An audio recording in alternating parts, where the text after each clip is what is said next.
सगळे इथं आलेले हे सगळे पक्षाच्या बाहेर गेलेले होते, त्यांचं पक्षात पुन्हा आगमन झालं, त्या सगळ्यांचं स्वागत. पण राष्ट्रवादी काँग्रेस पक्षातनं एक व्यक्ती बाहेर गेलेली नव्हती.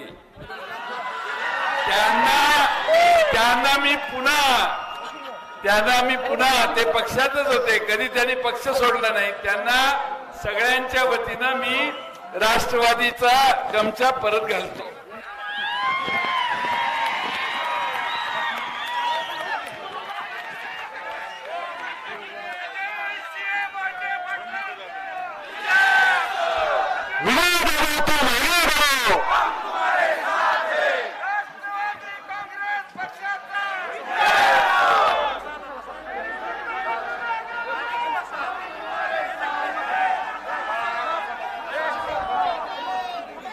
सगळे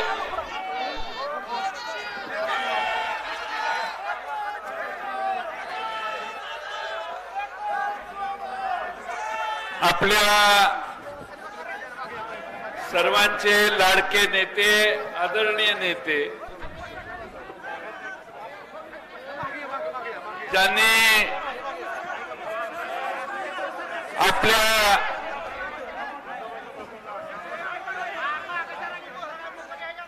नुसत्या माळशिरस तालुक्याचाच नाही तर सोलापूर जिल्ह्याचा आणि महाराष्ट्र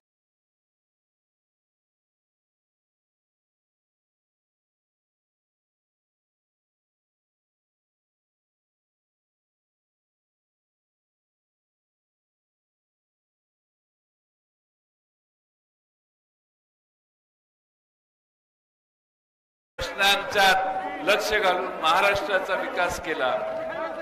त्या आपल्या सर्वांना आदरणीय असणारे विजय दादा या सगळ्यात मागे राहून कुठल्या दिशेनं कसं जायचं याचं नेपथ्य करणारे आमचे लाडके आदरणीय दादा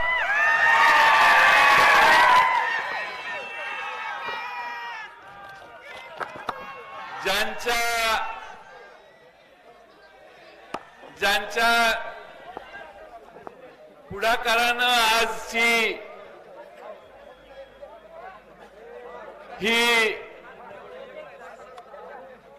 आजचा हा कार्यक्रम होतोय, ज्यांनी अतिशय थोडक्या शब्दामध्ये आपलं मनोगत व्यक्त करताना माढा लोकसभा मतदारसंघाची पुढची दिशा काय असेल हे सुतोवाच केलं. ते आमचे सहकारी धैर्यशील मोहिते पाटील, त्यांच्या सौभाग्यवती शीतलदेवी मोहिते पाटील,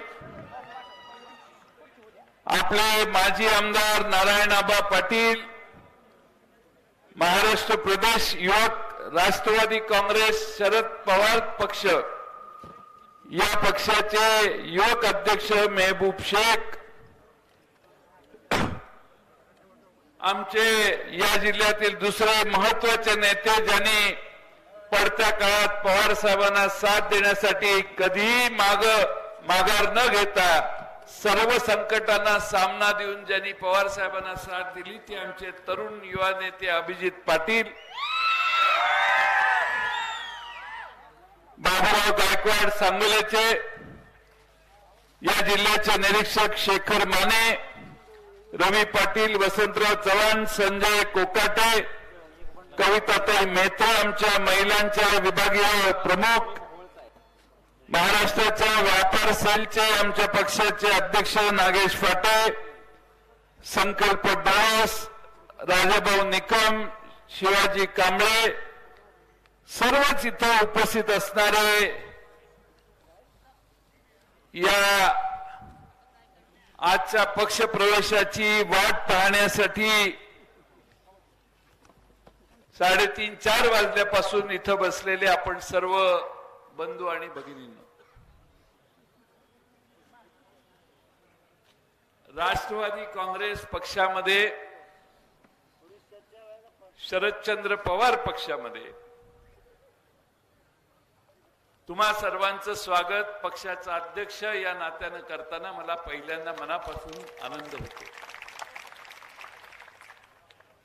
मला माहिती आहे की हा आनंद फक्त अकलूजसाठी नाही, माळशिरससाठी नाही, माढ्यासाठी नाही, संपूर्ण महाराष्ट्राला या कार्यक्रमातून तुम्ही संदेश दिलेला आहे म्हणून मला आनंद वाटतो.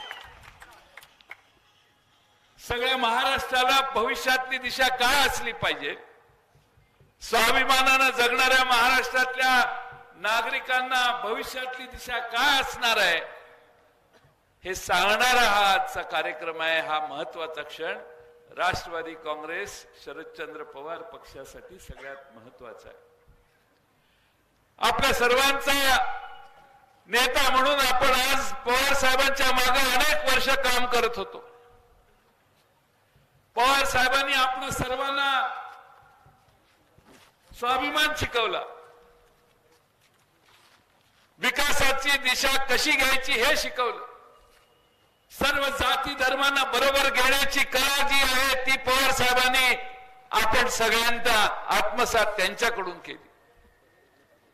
महाराष्ट्रातल्या सामाजिक क्षेत्रातल्या असं कोणतंही क्षेत्र नाही की ज्यात राजकारणी समाजकारणी माणसाने त्या ठिकाणी स्पर्श करू नये. त्या सर्व महाराष्ट्रातल्या जीवनाला, जीवनाच्या अंगाला पवार साहेबांनी त्यांच्या कारकिर्दीत अतिशय उत्तमपणाने स्पर्श केला.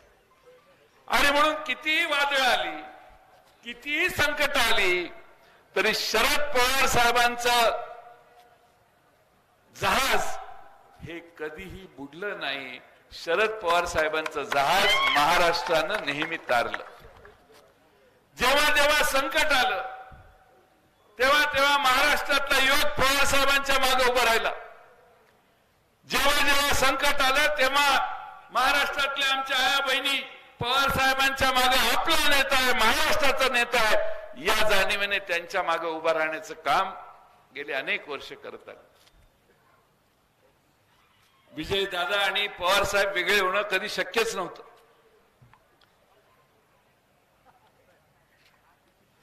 ही अशक्य गोष्ट 2019च्या दरम्यान लोकसभेच्या निवडणुकीच्या वेळी मी स्वतः दादांना 2-3दा त्या संदर्भात भेटलो. त्यावेळेच्या चर्चा सांगून मी आता वेळ घेत नाही, पण दुर्दैवाने दादा नाही, इतर राज्यात आणि आम्हा सर्वांच्यात पक्ष संघटनेत अंतर पडलं. त्याचा परिणाम व्हायचा तो झाला. ज्यांना आपण मागच्या वेळी निवडून दिलं त्याने माढा लोकसभा मतदारसंघाला मागे ठेवलं. महाराष्ट्रामध्ये आणि देशामध्ये असे अनेक मतदारसंघ आहेत की जे मतदारसंघ स्वतःचं नाव लौकिक विकासाच्या दृष्टीनं संसदेत काम करून वाढवण्याचं काम, नावलौकिक वाढवण्याचं काम त्या भागातले खासदार करत आले. पण माढ्याचे खासदार कधी संसदेत बोलले असं मी कधी ऐकलं नाही. डॉक्टर अमोल कोल्हे बघा, अमोल कोल्हे ज्यावेळी बोलायला उभे राहतात त्यावेळी समोर पंतप्रधान असले तरी त्यांना क्षणभर चिंता वाटते की आता हे बाबा काय बोलतो. सुप्रियाताई सुळेंनी गेल्या काही वर्षामध्ये महाराष्ट्राच्या नाही तर देशातल्या अनेक प्रश्नांची भूमिका त्या ठिकाणी संसदेत मांडताना महाराष्ट्रातल्या आणि देशातल्या बहुजन समाजाचे प्रश्न धडाडीने मांडले. या मतदारसंघाचा आम्ही कधी या खासदार बोलताना ऐकला नाही. का ऐकला नाही मला माझी काय त्यांची फारशी परिचय नाही. आणि म्हणून आपल्या सर्वांना आपल्या मनासारखा खासदार दिल्लीला गेला पाहिजे हा तुमच्या सगळ्यांच्या मनातला हट्ट आज या निमित्तानं आपण एकत्रित येऊन एक वेगळी नवी दिशा घेऊन आपण आज या ठिकाणी पूर्ण करण्याचा प्रयत्न करत आहात.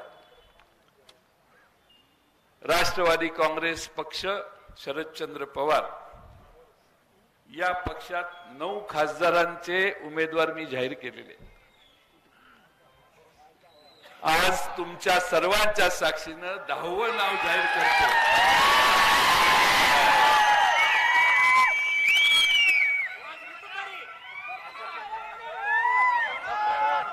एक तुम्हाला सांगतो, तुतारी वादक वाजवायला लागला की सगळ्यांनी त्याला वाट करून पुढे आणायचा. तो आपलं चिन्ह आहे, त्याला मागे दडवायचं नाही. राष्ट्रवादी काँग्रेस पक्षाचे पहिल्यांदा मी 5 उमेदवार, आता बस, आता नाही, आता माझं झाल्यावर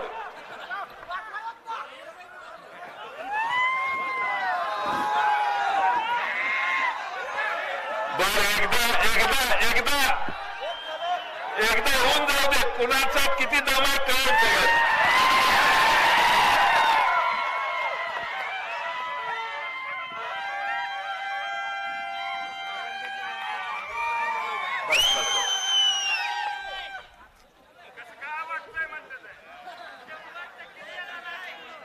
आता तुमच्याशिवाय आमचं पान हलत नाही.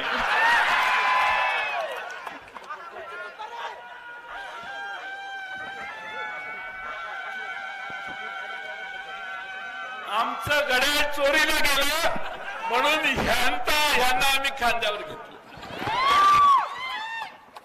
छत्रपती शिवाजी महाराजांच्या रायगडावर जाऊन त्यांना स्वतः खुद्द शरद पवार साहेब रायगड किल्ल्यावर वर जाऊन रणरणत्या उन्हात छत्रपती शिवाजी महाराजांच्या पायाशी तुतारी अर्पण करून या तुतारी या चिन्हाचा महाराष्ट्रात आणि देशात राष्ट्रवादी काँग्रेस शरदचंद्र पवार पक्षाच्या वतीनं चिन्ह म्हणून ते घोषित करण्याचं, अनावरण करण्याचा कार्यक्रम आम्ही रायगडावर केला. शिवाजी महाराज जेव्हा जेव्हा स्वारीला जायचे त्यावेळी ही तुतारी वाजायची.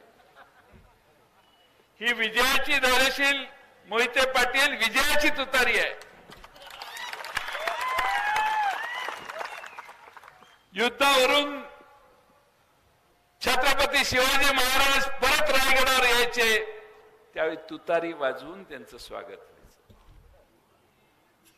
आणि म्हणून 10वा उमेदवार आजपर्यंत मला सारखे विचारायचे, भाड्याचं काय? भाड्याचं मी सांगितलं जरा शिस्त आहे, तुम्ही थांबा, वाट बघा. 5 केले, 2 परत केले. एका उमेदवाराने तर माझ्या आड घातली, साहेब 9व्या नंबर मला लकी आहे, 9व्या नंबरलाच माझं नाव घोषित केलं पाहिजे. 9 उमेदवार जाहीर केले. आज तुमच्या सर्वांच्या साक्षीनं 10वा उमेदवार धैर्यशील मोहिते पाटील.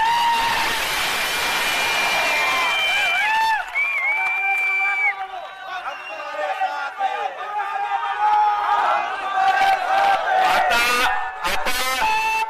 तुम्हाला सर्वांची जबाबदारी आहे. तुम्हाला सर्वांची जबाबदारी आहे की 4 जूनला निकाल ज्या दिवशी घोषित होतील त्यावेळी मी तुम्हाला लिहून देतो इथनं, महाराष्ट्रातल्या 10 जागा आपण लढवतोय, 10च्या 10 ठिकाणी तुतारी वाजवण्याचं.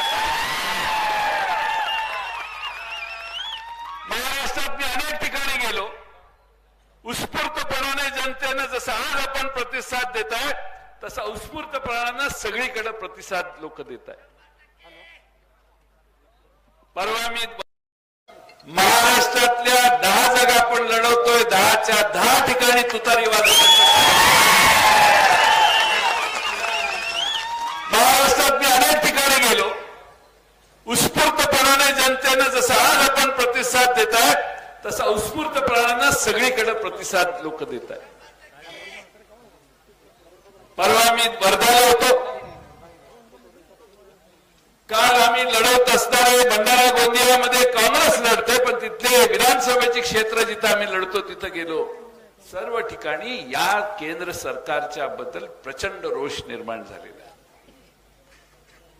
या देशामध्ये न भूतो न भविष्यातही मतदान होईल. देशातल्या सामान्य माणसांना केंद्र सरकारने मागच्या 10 वर्षात कसा सामान्य माणसावर अन्याय केला हे लोकांना आज कळायला लागले. महागाई प्रचंड वाढलेली आहे, बेकारी पण टोकाला पोहोचलेली आहे, महिलांच्यावरच्या अत्याचाराचं महाराष्ट्रातलं प्रमाण वाढलेलं आहे.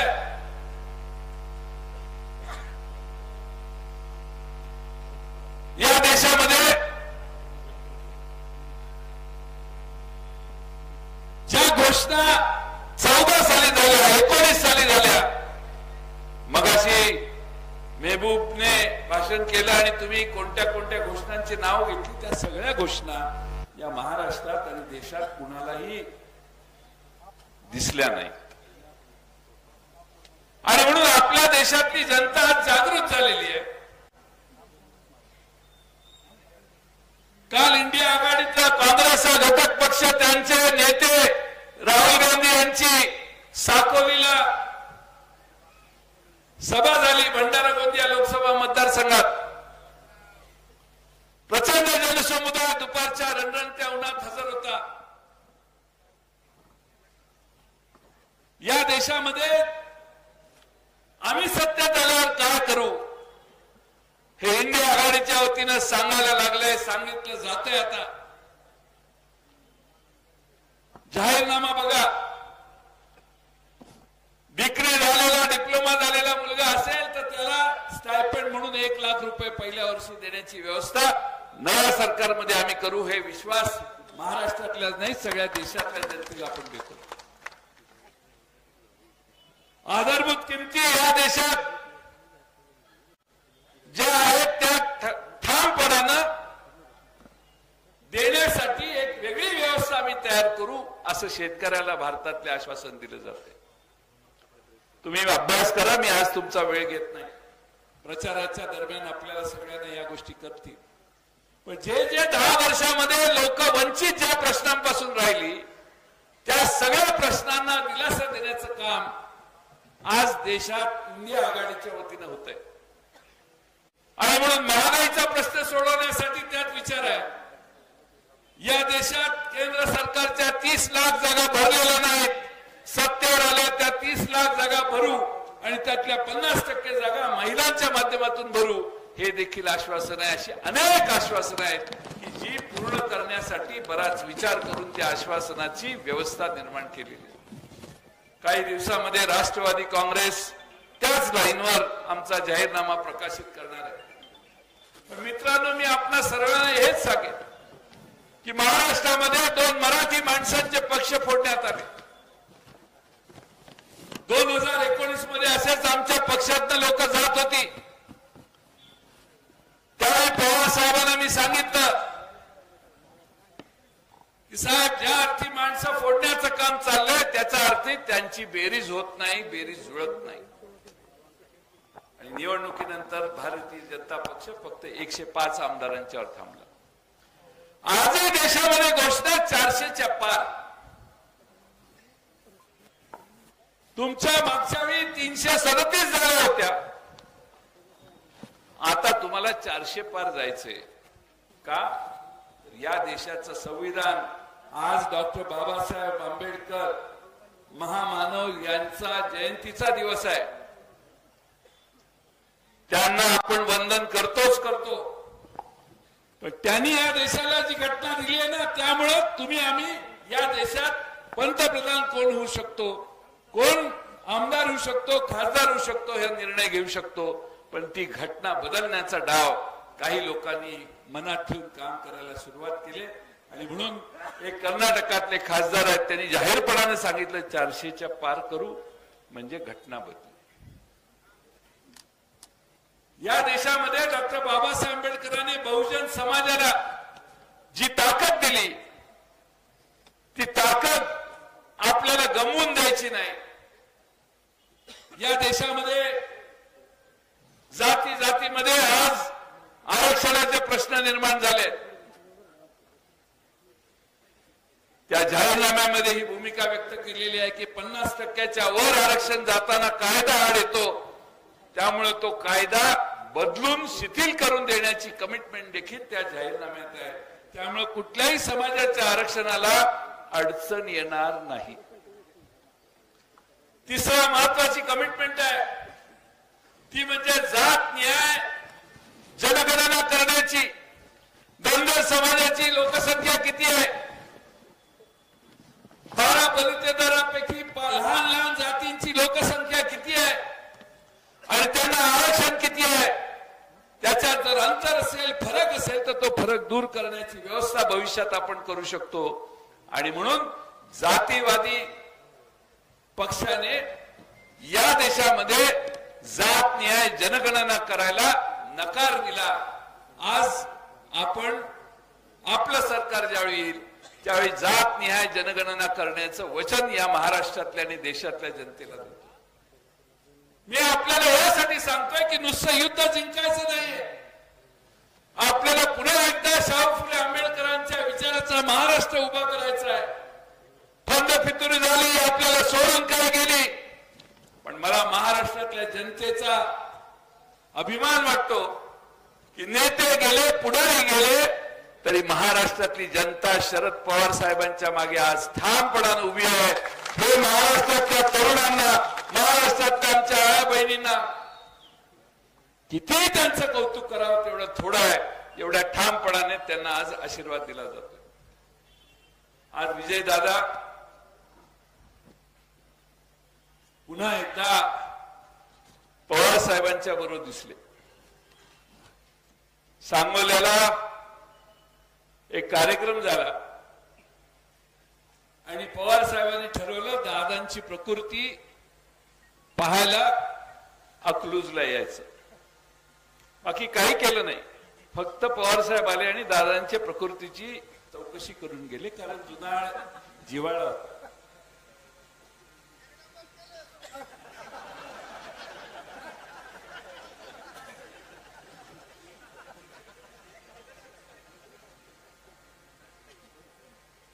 चाळीस 50 वर्ष ज्यांच्या बरोबर आपण एकमेकाच्या बरोबर काम करतोय, स्वर्गीय सहकार महर्षी शंकरा मोहिते पाटलांच्या वेळेपासून पवार साहेब या घराला जवळून ओळखतात आणि त्यांच्याशी जुना लागेबंध, जुना संबंध त्यांचा आहे. आणि म्हणून दादांच्या प्रकृतीची चौकशी जाता जाता त्यांनी केली. प्रश्न फक्त चौकशी प्रकृतीचा होता, पण महाराष्ट्राला कसं काय झालं म्हणून प्रश्न पडला. तेव्हा फक्त प्रकृतीची चौकशी होती, पण आज मला मनापासून आनंद वाटतोय. महाराष्ट्रामध्ये राजकारणामध्ये मोठा बदल घडणार याच सुरुवात अकलूज मधून होते आणि दादांच्या पासून होते असं मला आनंद आहे.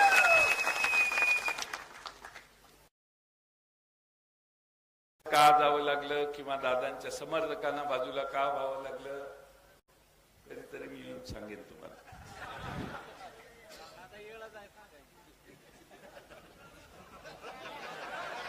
तुम्हाला 8-20 झाले, नको. आपलं एकच लक्ष आहे, विजय मिळवायचा. आता आपल्याला नको त्या लोकांची मापं काढून आपला वेळ घालवायची आपली इच्छा नाहीये.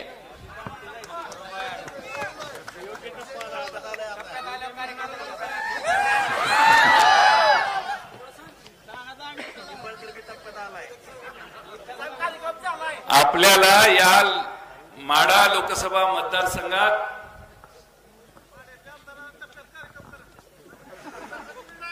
म्हणून तर इथं आलोय, झालाय कार्यक्रम. आम्ही टप्प्यात आल्याशिवाय कार्यक्रम करत नाही.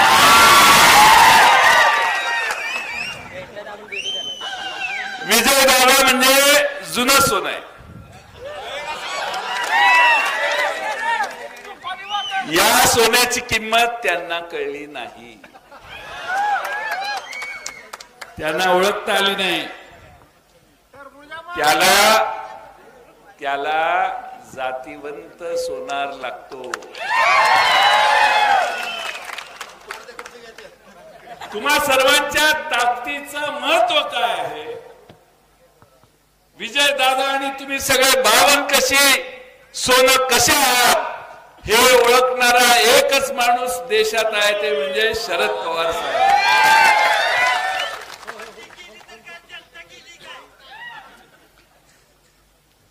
ते फक्त वाजवायचंच काम करायचं.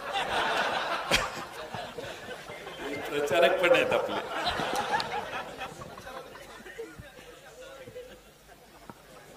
आपल्या सगळ्यांना मला हे सांगायचंय की एक मोठी घटना आज महाराष्ट्रात इथं होते.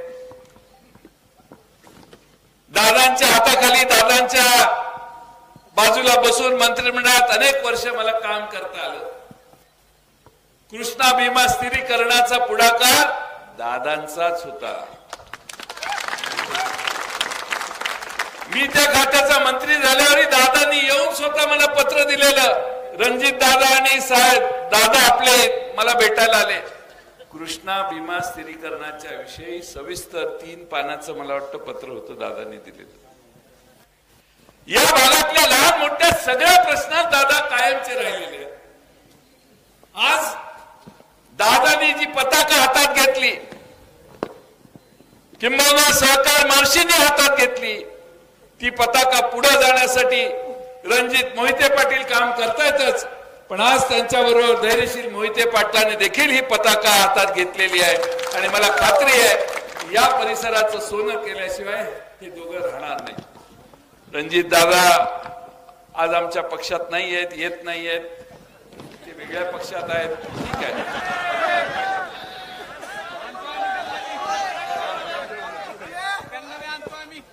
पण दादा तुम्ही पक्षात येण्याची चर्चा सुरू झाल्यावर या भागातल्या अनेकांनी मला फोन केले. उत्तम जानकर यांनी देखील फोन केला. उत्तम जानकर म्हटले तुम्ही करताय ते चांगलं करताय, व्हायलाच पाहिजे, आम्ही दोघंही आता एक होणार आहे, तुम्ही काय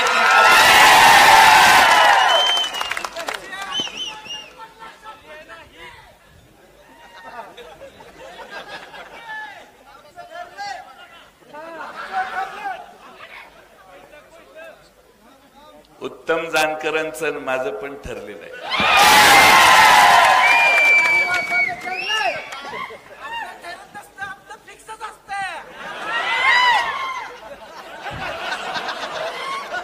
ठरल्यावर फिक्स करायचं असतं.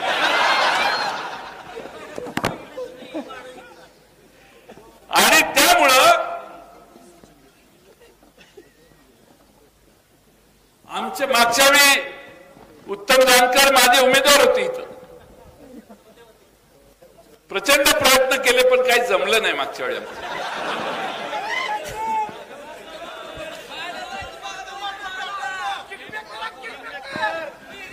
थोडकं अंतर राहिलं, पण पुढच्या वेळी विधानसभेत या मतदारसंघात 20 ते 25 हजारापेक्षा जास्त मताधिक्याने इथली जागा निवडून आणायची काम आपण सगळे हातात हात घालून करायचं काम करू. फार लांब बोलत नाही मी, पण आपल्या सगळ्यांना माझी जाता जाता विनंती आहे की रात्र वैर्याची असं समजून काम करा, बेसावध राहू नका. अलीकडं नव्या पद्धती सुरू झाल्या आहेत. व्हॉट्सअपवर मेसेज जातात, SMS जातात, प्रश्न येतो की तुम्हाला घरकुल मिळाले का. त्याला हो म्हटल्यावर कसल्या प्रकारचं घरकुल आहे, त्याला परत नाही म्हटलं किंवा हो म्हटलं पुढे 3 प्रश्न, परत 10 प्रश्न, असा संवाद मेसेजवर होतो. आणि शेवटी सांगितलं जातं मोदी साहेबांना मदत करा. हे सगळं मोदी साहेबांच्यामुळे आहे. मेसेज, फोन पण येतात, प्रचंड प्रचार चालू आहे. म्हणून तुमचा प्रचार धैर्यशील मोहिते पाटलांचा घराघरापर्यंत गेला पाहिजे. रस्त्यावर प्रचार राहायला नाही पाहिजे. घरात जाऊन आमच्या भगिनीला 400 रुपयाचा गॅस 1100 रुपये कसा झाला हे समजावून सांगायचं काम आपल्या सगळ्या महिलापर्यंत केलं पाहिजे. खताच्या किमती एवढ्या प्रमाणात वाढल्या कशा याचा जाब मतदारांनी विचारायला त्याचं ज्ञान त्याला दिलं पाहिजे. तुमच्या अंगावर पायात चप्पल घातलेली दादा उपमुख्यमंत्री होते त्यावेळी, मी मला वाटतं अर्थमंत्री होतो एकेकाळी, वॅट आला होता वॅट, त्यावेळी आम्ही पायातल्या चप्पल स्वस्त असेल वगैरे कपड्यांवर तर टॅक्सच नव्हता. आता GST आलेला आहे, 18% GST. तुम्ही 1 लाख रुपयाचं खत घेतलं तर 18,000 रुपये तुमच्यातून GSTचे कपात होतात आणि त्यांना जातात. 1 लाख रुपयाचं खत घेतलं की 18,000 रुपये GST 9,000 दिल्लीला, 9,000 मुंबईला, तुम्हाला माग किती? तर 6,000 एक देतात, 6,000 दुसरे देतात. म्हणजे आता अभिजित पाटील चालले कुठेतरी चालतायत, त्यांच्या खिशात पाकिट आहे, ते पाकिट एक पाकिट माल मारतो. अभिजित पाटील पुढे चालतायत, त्यांनी पाकिट मारल्यावर हातात घेतल्यावर ते पाकिट उघडल्यावर अभिजित पाटलांचा गोंडस चेहरा त्याला दिसतो. अरे म्हटलं एवढा गोड माणूस आहे, ह्याचं काय पाकिट मारणं बरोबर नाही. मग ते पैसे किती आहेत बघतात, ते 10,000 रुपये असतात.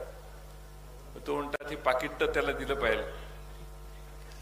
3,000 रुपये पाकिटात ते ठेवतो, 7,000 रुपये तो पाकिट खिशात ठेवतो आणि हळूच परत अभिजित पाटलांच्याकडे जातो. म्हणतो साहेब तुमचं पाकिट पडलं होतं, हे घ्या तुमचं.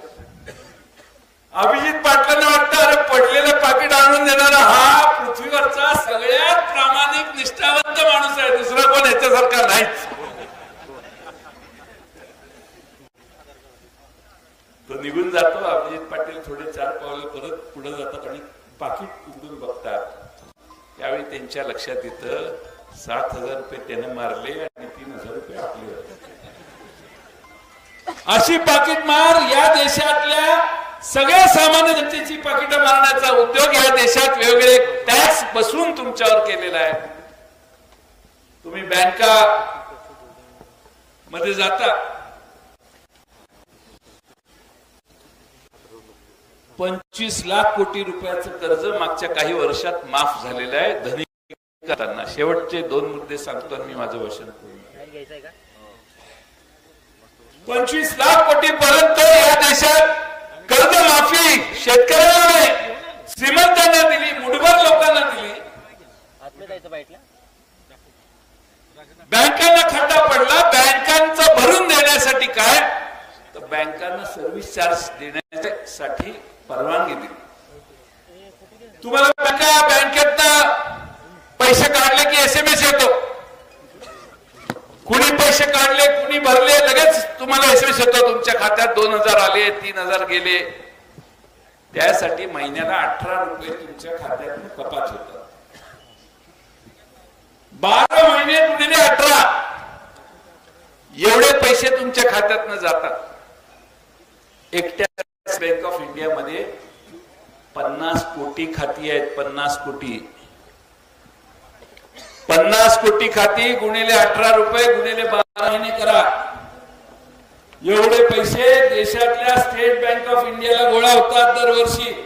बँक ऑफ बडोदाचे वेगळे, इंडियन बँकेचे वेगळे, सगळ्या वेगळ्या बँकांचे. तुम्ही ATM मधून पैसे काढले, भरले तरी त्याच्यावर फी घेतली जाते. असे अनेक प्रश्न आहेत. या देशाचे अर्थकारण संकटात आले आणि म्हणून मला आश्चर्य वाटणार नाही, हे धाडसाचं विधान आहे, पण आश्चर्य वाटणार नाही की आज जे 18% तुमच्यावर टॅक्स आहे ना, निवडणुका झाल्यावर 18%चा टॅक्स 21% केला तर मला आश्चर्य वाटणार नाही. कारण आपल्या डोसक्यावर 210 लाख कोटी रुपयाचं कर्ज वाढलेलं आहे. मनमोहन सिंग गेले पंतप्रधान पदावर, त्यावेळी 56 लाख कोटी देशावर कर्ज होतं. आता 210 लाख कोटी रुपयाचं कर्ज झालंय.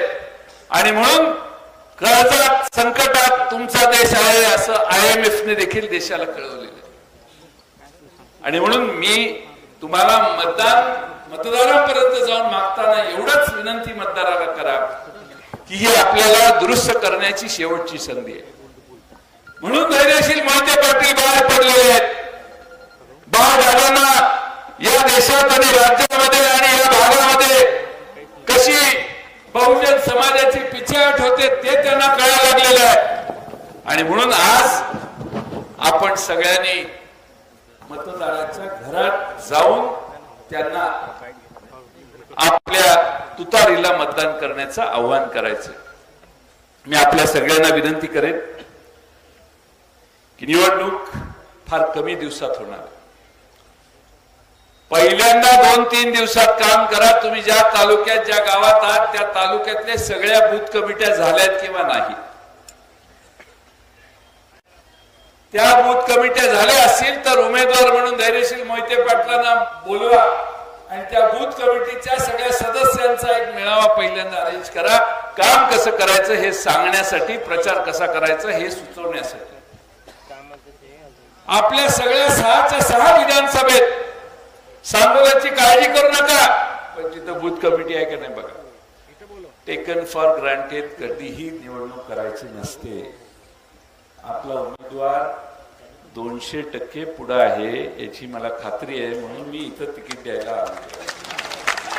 मी काही येणार नाही, तिकीट फॉर्म घेऊन आले.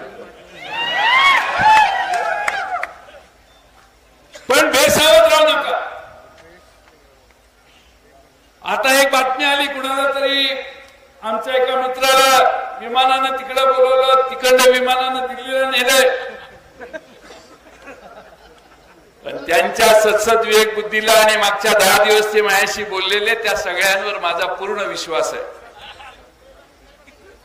त्यांना तोंडावर सांगून येतील की मला माळशिरस तालुक्यात जायचंय, माझी तिथल्या सामान्य जनतेशी नाळ जोडलेली आहे, मला तुमचा प्रस्ताव मान्य करायचा नाही, करता येणार नाही. पण आता धैर्यशील मोहिते पाटील दाबदन आणलेलं आहे. कुणाला अजून काही लोकांना विमानात घालून वर घेऊन जाण्याची व्यवस्था केली. चार्टर विमान येतं, घेऊन जातात, यंत्रणा आहे. तर काय मोठे, त्यांचं कामच मोठे आहे, आपलं काय. पण माझ्या कार्यकर्त्यांना मुद्दामून विनंती आहे की अनेक बातम्या येतील, अनेक रुमर्स आपल्या कानावर येतील. आता आजपासून आपण तरी फुटलेली आहे, आपण कामाला लागायचं. तुम्ही सांगोल्याची चिंता करू नका. संजय कोकाटी कुठे गेले? ते शिवभक्त आहेत आणि त्यांच्या देवळात देव पावतो असं ते मी गेलेलो त्यावेळी मला सांगत होते.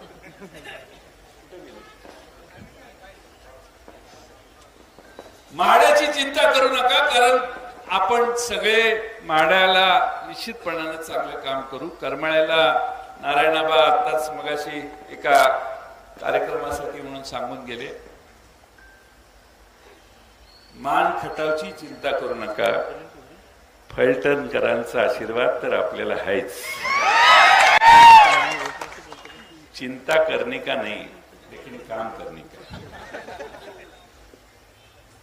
ज्या मतदारसंघाचं प्रतिनिधित्व स्वतः शरदचंद्र पवार साहेबांनी केलं, स्वतः विजयदादांनी केलं, त्याच मतदारसंघात ठामपणाने जनतेच्या हृदयावर विराजमान होऊन धैर्यशील मोहिते पाटील लोकसभेत पाठवण्याचं काम तुम्ही सगळे कराल हा विश्वास या निमित्तानं बाळगतो. आणि 16 तारखेला अर्ज भरायचा मुहूर्त आहे ना. बर, जाता जाता सांगतो, मी बाबा लहान माणूस आहे, माझी देवावर पूर्ण श्रद्धा आहे, नशिबावर आणि देवावर. त्यामुळे मी सगळी नावं मुहूर्तावर जाहीर करतो. 7 वाजायच्या नंतर आज चांगला म्हणून मी तुमची भाषणं ऐकून घेतली मगापासून. त्यामुळे धैर्यशील मोहिते पाटील यांचा विजय पक्का आहे. त्यासाठी तुम्ही सगळ्यांनी तुतारी हातात घेतली आहे. तुम्हाला शुभेच्छा देतो आणि माझे 2 शब्द पूर्ण करतो.